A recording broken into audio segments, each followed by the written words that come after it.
Want to know how to create a Javadoc or generate a Javadoc in NetBeans? Well, no worries. In this video, I'm going to show you an easy step-by-step guide on how you can do it.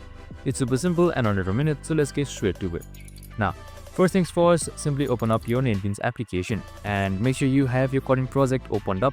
So we can also say towards project and open any project that you want or that you are currently in. Now, once you're done with that, on top you should be seeing the navigation bar right here. On the navigation bar here you see run. Just simply hover on it or select it, and once you're done, here right above run file you should be seeing Generate Javadoc with your project name on the side. So just simply select it, and once I've done that, your Javadoc creation should begin.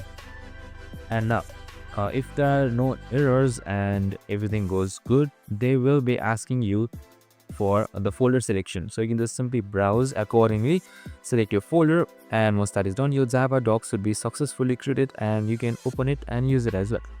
And that's it. Super simple and easy. I hope this video helped. If it did, make sure to like, subscribe, and tune in with us for more of these videos. See you in the next one.